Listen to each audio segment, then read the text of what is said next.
Shalom Bapak Ibu Saudara-saudara yang saya kasihi di dalam Tuhan. Hari ini kita akan sama-sama hadir dan diberkati dalam Bible Study CK7 Online. Hari ini kita akan masuk di dalam pembahasan Mika 5.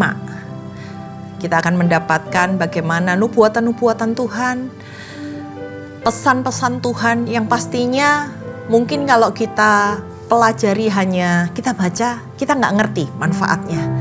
Tapi dari Bible Study ini saudara-saudara kita belajar untuk sedikit menguraikan, menangkap apa sih sebenarnya inti firman Tuhan hari ini.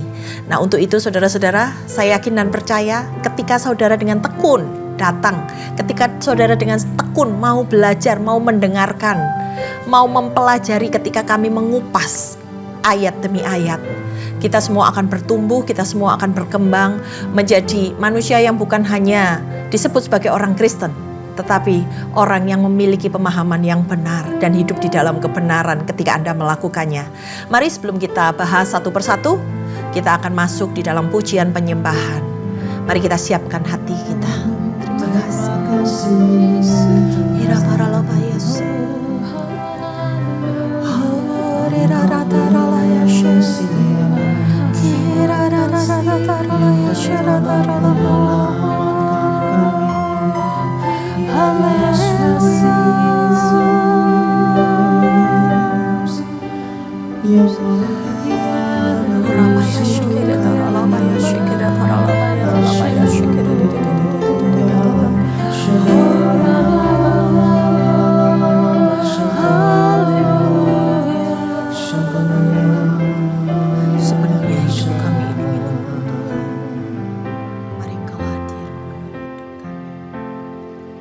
Kasih Allahku sungguh telah terbukti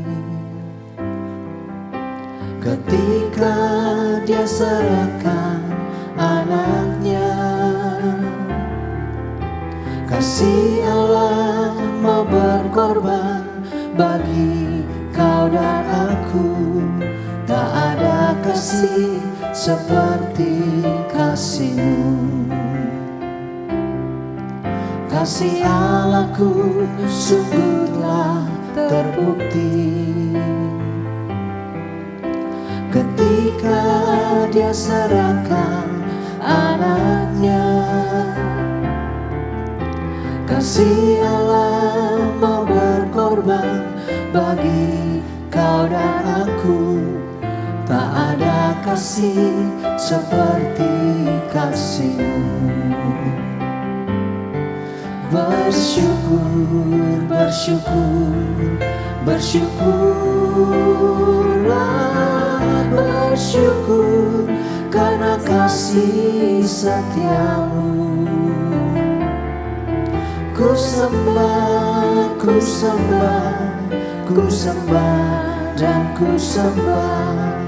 Selama hidupku ku sembah Kau Tuhan.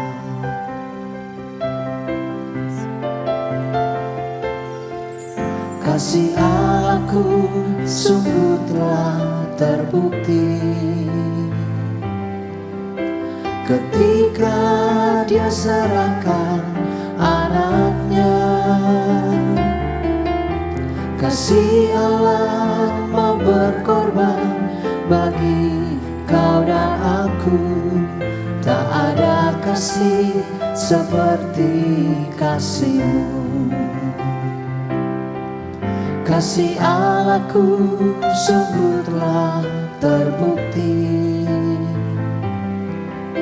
ketika Dia serahkan anaknya.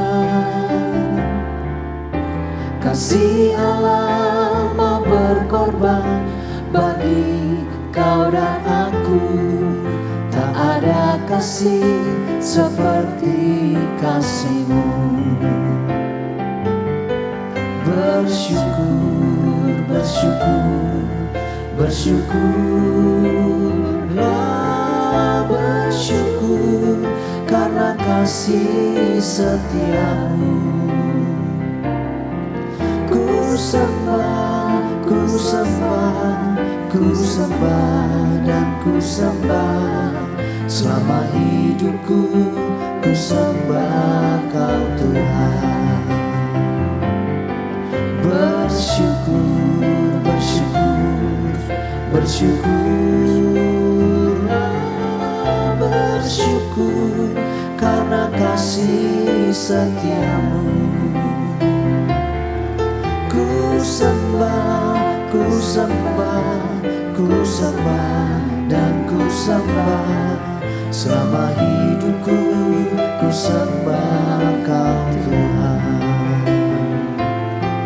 Bersyukur, bersyukur, bersyukurlah, bersyukur karena kasih setiamu. Ku sembah, ku sembah, ku sembah dan ku sembah. Selama hidupku ku sembah Kau Tuhan.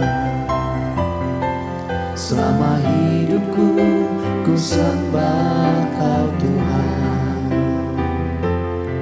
Selama hidupku ku sembah Kau Yesus.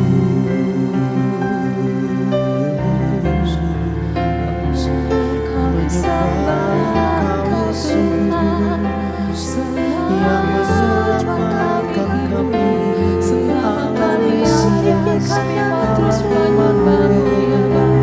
Sebab Kau layak Terima kasih dan sayang, layak disembah. terima kasih Yesus.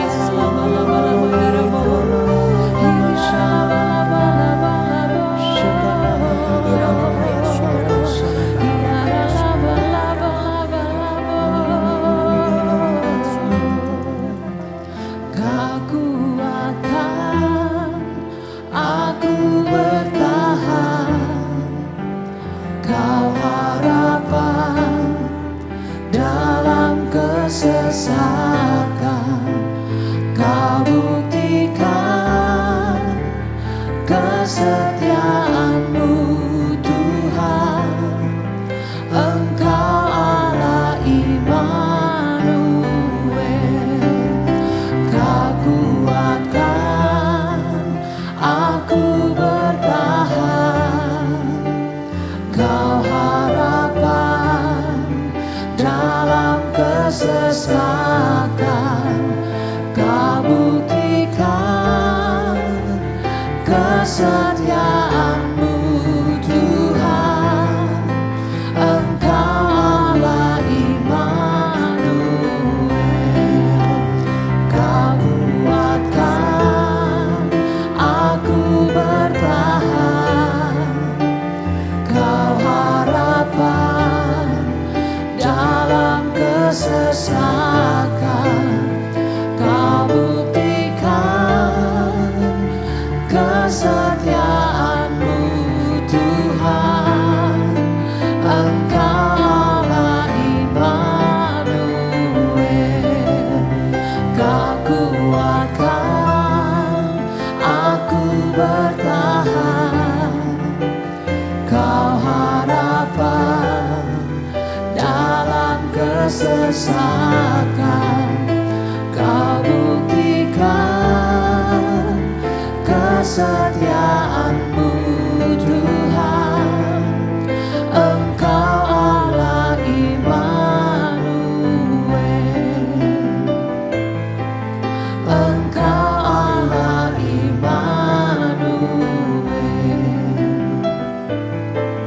Engkau Allah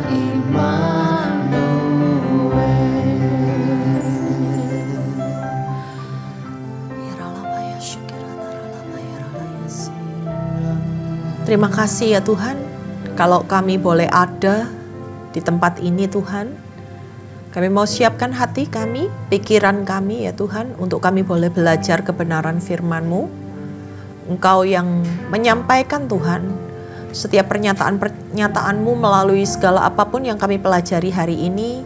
Dan kiranya ini bisa menjadi berkat buat kami ya Tuhan. Urapi hamba-Mu yang akan menyampaikan, biar hamba-Mu bisa menyampaikan apa yang menjadi isi hatimu, dan segala sesuatunya dapat mudah dimengerti oleh setiap umat-Mu ya Tuhan.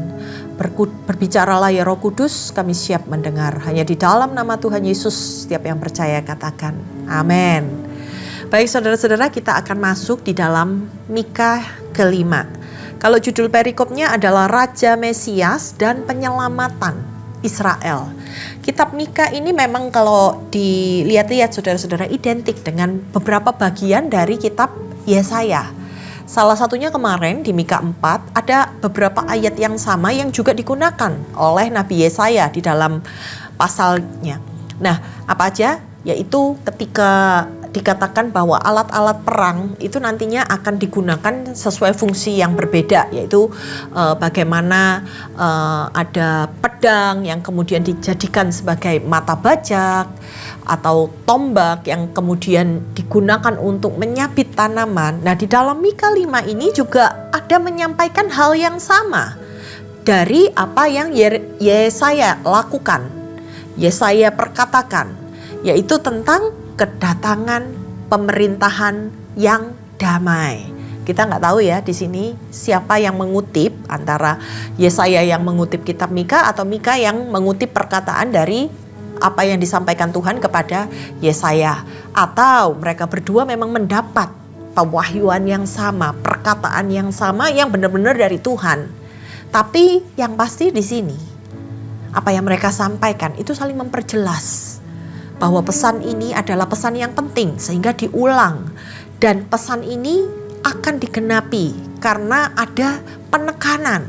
Nah, Tuhan ingin mereka menyampaikan sebuah pesan yang sama. Mika dan Yesaya ini hidup pada zaman yang sama dengan status dan lingkungan yang berbeda. Tapi Mika ini memiliki hati yang peduli dengan apa yang terjadi di sekitarnya, memiliki hati yang ingin menolong sesamanya. Dia juga berani menyatakan dan membela kebenaran di tengah segala yang jahat, segala yang gak adil yang terjadi pada zaman itu, saudara-saudara. Mari kita baca di dalam Mika 5 ayat yang pertama. Tetapi engkau, hai Bethlehem, Efrata, hai yang terkecil di antara kaum-kaum Yehuda, dari antaramu akan bangkit bagiku seorang yang memerintah Israel, yang asalnya sudah sejak dahulu, sejak zaman dahulu. Sebab itu ia akan membiarkan mereka sampai pada waktu perempuan yang sedang melahirkan telah melahirkan. Lalu selebihnya saudara-saudaranya akan kembali kepada anak-anak Israel. Ia akan teguh menggembalakan mereka dalam kekuatan Tuhan, dalam kemegahan nama Tuhan Allahnya. Mereka akan tinggal tetap, sebab sekarang kebesarannya akan sampai ke ujung bumi. Nah, saudara-saudara, banyak yang menafsirkan ayat ini tentang sebuah nubuatan akan datangnya seorang Mesias. Dan ayat ini juga dikutip kembali di dalam kitab Matius, yaitu Matius 2 ayat 6 yang menyebutkan, dan engkau Bethlehem, tanah Yehuda, engkau sekali-kali bukanlah yang terkecil dari antara mereka yang memerintah di Yehuda, karena daripadamu lah akan bangkit seorang pemimpin yang akan menggembalakan umatku Israel. Jadi apa yang dikatakan Mika ini dikutip kembali oleh Matius. Nah, saudara-saudara, nubuatan ini dibuat terjadi 700 tahun sebelum kelahiran Yesus dan digenapi pada masa kelahiran Yesus. Kemudian di ayat yang kedua disebutkan, membiarkan mereka sampai waktunya perempuan yang akan melahirkan itu telah melahirkan. Menyampaikan ada masa tunggu, ada waktu untuk menunggu sampai masanya itu tiba, sampai perempuan yang sedang mengandung itu melahirkan. Dan ketika dia ada, dia yang akan mengendalikan semuanya. Ketika Yesus itu hadir, Yesuslah yang akan mengendalikan semuanya. Bisa jadi perkataan ini ditujukan memang kepada Kristus, bahwa Kristus nantinya akan menjadi seorang gembala yang akan bertindak untuk menolong bangsa Israel dan menjadi besar sampai ke ujung bumi. Sayangnya banyak orang yang tidak mau mengakui bahwa Yesus itu adalah Mesias, juru selamat yang memang Allah sediakan untuk menyelamatkan bangsa Israel. Kita lanjut dalam ayat yang keempat, saudara-saudara. Dan dia akan menjadi damai sejahtera apabila Asyur masuk ke negara kita dan memasuki puri-puri kita, akan membangkitkan melawan dia 7 gembala, bahkan 8 pemimpin rakyat. Mereka akan menggiring negara Asyur dengan pedang dan negeri Nimrod dengan pedang terhunus.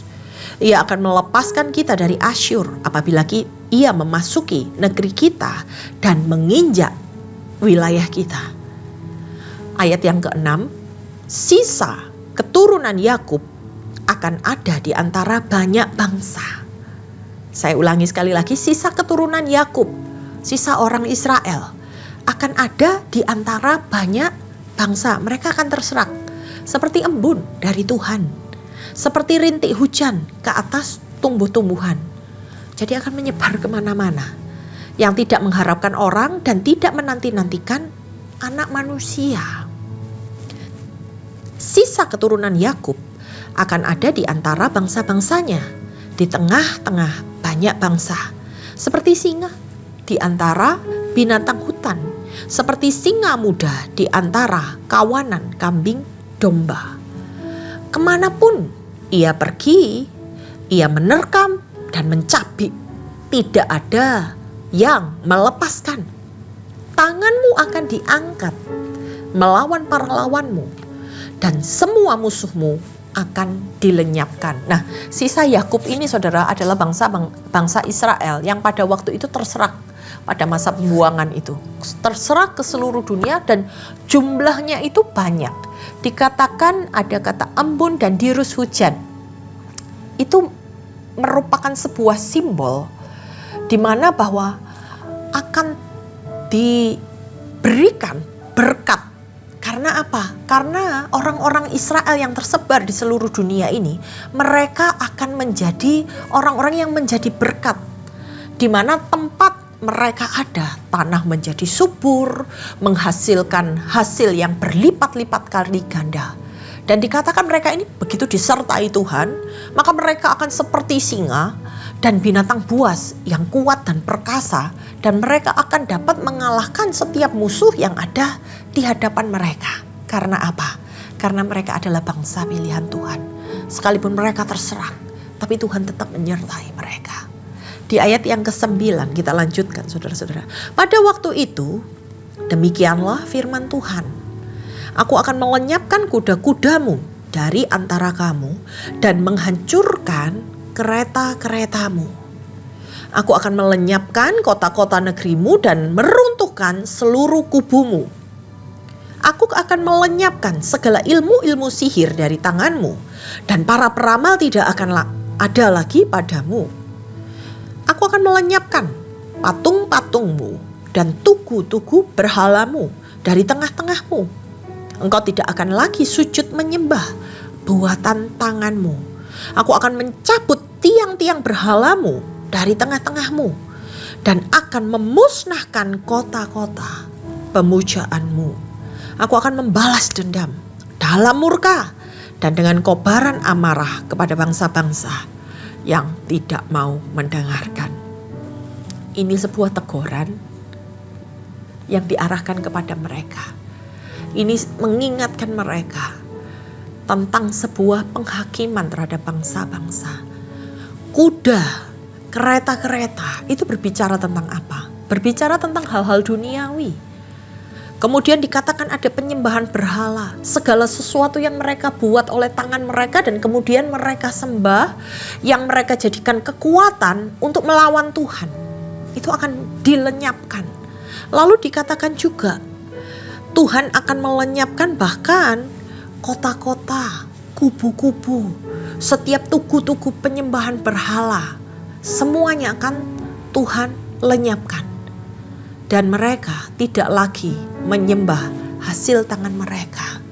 Saudara-saudara, seberapa banyak kita yang ada di dunia ini menyembah hal-hal yang kita lihat. Kita membutuhkan ini, maka kita menaruh harapan kita di itu. Kita melihat ini adalah hal yang baik untuk kita pegang, untuk kita jadikan pedoman di dalam kehidupan kita. Maka kita akan mengejar hal itu. Nah, di sini Tuhan sedang mengingatkan bahwa segala sesuatunya ketika Anda tidak benar-benar menaruh kepercayaan Anda kepada Tuhan, tetapi kepada segala sesuatu yang ada di muka bumi ini, Tuhan bilang, Tuhan akan menghancurkan. Baik itu kuda-kuda, keretamu, kemudian kubu-kubu yang kau bangun. Saya nggak mau terusik sehingga engkau membangun kubu-kubumu. Mungkin dengan harta kekayaanmu dipikir dengan harta kekayaan ini kami boleh selamat, kami bisa selamat. Orang Israel itu keluar tanpa membawa apapun, saudara-saudara. Semuanya bisa dilenyapkan. Bahkan ilmu-ilmu sihir yang mungkin dimiliki oleh beberapa orang pada masa itu, Tuhan akan lenyapkan. Patung-patung sesembahan dan segala sesuatu. Segala kepercayaan mereka yang membuat mereka makin menjauh kepada Tuhan. Nah, Nabi Mika ini, saudara-saudara, menatap jauh ke masa depan. Melalui setiap nubuatan-nubuatan yang disampaikan, Mika sedang menyampaikan suatu perkara yang sebenarnya enggak cuman terjadi pada masamu aja, tapi sampai pada masa kita hari ini. Nah, dalam beberapa tafsiran menyebutkan bahwa nubuatan yang disampaikan oleh Nabi Mika ini gak hanya saja menyebutkan tentang kedatangan Mesias, Juru Selamat Tuhan Yesus yang pertama, tetapi juga yang kedua. Kemudian di sini juga dikatakan bahwa akan sampai tersebar sampai ke ujung bumi. Ini menyampaikan apa? Nubuatan ini menyampaikan bahwa kekristenan akan tersebar sampai ke seluruh dunia, sampai ke ujung bumi, di mana melalui kehidupan Yesus akan menjadi sebuah kabar baik yang akan mendatangkan keselamatan bagi mereka yang percaya kepadanya. Mesias ini adalah sesuatu yang sebenarnya dirindukan oleh orang-orang Israel. Mereka rindu akan datangnya penyelamat. Mereka rindu bahwa mereka itu akan mendapat pertolongan yang sempurna. Raja damai yang akan memerintah sehingga mereka akan tetap hidup di dalam damai. Nah, Raja damai ini yang akan memerintah dunia, yang akan membawa damai serta kemakmuran bagi seluruh umat manusia. Ini bukan sekedar pesan, saudara-saudara, tapi sebuah nubuatan yang telah dan pasti akan digenapi oleh Tuhan. Di mana sebagai sebuah harapan yang dapat menghibur kita di tengah keadaan terpuruk apapun hari ini. Untuk dapat membuat pada masa itu bangsa Israel yang sedang mengalami penderitaan, supaya mereka tetap bertahan, supaya mereka tetap menantikan pertolongan Tuhan, sambil membentuk umat Tuhan untuk mereka mau bertobat, untuk mereka mau berubah, supaya Tuhan boleh memulihkan keadaan mereka. Segala sesuatu perbuatan yang mungkin tadinya mereka jadikan budaya yang tidak menyenangkan hati Tuhan, tetapi ketika mereka mengalami segala sesuatu pergumulan, itu akan menjadi jalan Tuhan untuk bisa membentuk mereka, memproses mereka, sehingga mereka bisa mengalami pengenalan yang benar kepada Tuhan. Bukan hanya mengutamakan atau menonjolkan apa yang mereka miliki, apa yang mereka bisa bangun, apa yang mereka bisa kendarai, kuda, kereta. Itu berbicara kendaraan yang membawa mereka ke satu tempat. Tapi bagaimana ketika mereka taat, setia, dan tekun menantikan pertolongan Tuhan? Ketika mereka tahu bahwa segala sesuatu yang mereka lakukan itu jahat di hadapan Tuhan, dan mereka mau dengar pimpinan Tuhan, mereka mau dengar arahan Tuhan, sehingga mereka disebut sebagai umat yang layak di hadapan Tuhan. Saudara-saudara, ada nubuatan-nubuatan yang sudah digenapi melalui Mika ini, tapi ada yang belum digenapi, yaitu datangnya Tuhan untuk kedua kali, yang benar-benar akan mendatangkan kedamaian dan kemakmuran bagi setiap orang yang mengandalkan Tuhan. Apapun yang disampaikan saudara-saudara, saya yakin dan percaya itu benar datangnya dari Tuhan. Dan Tuhan ingin setiap kita yang mendengar, setiap kita yang memperhatikan, setiap kita yang mau meresponi, setiap kita yang mau melakukan, Tuhan akan berperkara di dalam kehidupan kita. Tadi diingatkan, apapun yang mengikat kehidupan kita di dunia ini, lepaskan. Untuk kita bisa melihat Tuhan, untuk kita bisa merasakan berkat dari Tuhan, untuk kita bisa tahu bahwa pertolongan Tuhan itu ada di dalam kehidupan kita. Siang dan malam kita melewati hari-hari kita. Setiap apapun yang kita kerjakan, mari kita selalu mengandalkan Tuhan. Mari kita selalu mata kita itu tertuju kepada Tuhan. Segala yang mungkin hari-hari ini menurut Anda, yang penting aku sukses. Yang penting aku bisa hidup bahagia. Yang penting aku bisa bekerja dan aku bisa menghasilkan banyak hal. Mungkin itu yang menjadi pertahanan di dalam kehidupan Anda. Dikatakan sebagai kubu yang kau bangun. Tapi percayalah saudara-saudara, bahwa kita hidup di dunia ini bukan hanya untuk kebutuhan kita. Tapi ada hal-hal yang harus kita bangun. Karena kita sedang menunggu datangnya nubuatan yang kedua, yaitu datangnya Tuhan untuk yang kedua kali.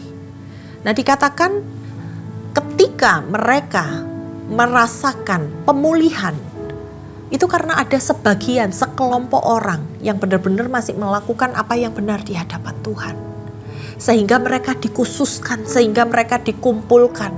Dari tadinya mereka terbuang, terhilang, terserak, kemudian mereka menjadi umat pilihan Tuhan yang menjadi cikal bakal pemulihan bangsa Israel. Demikian juga kita hari-hari ini. Seberapa banyak orang-orang yang sudah terhilang di dalam Tuhan. Seberapa banyak orang-orang yang mungkin ada di gereja tetapi mengutuki Tuhan. Seberapa banyak di antara kita yang mungkin masih melayani Tuhan tapi hati kita menjauh dari Tuhan. Kita melayani hanya untuk dilihat orang. Kita melayani hanya untuk mencari sesuatu. Saudara-saudara, perhatikan, ada yang harus kita siapkan loh dalam kehidupan kita ini.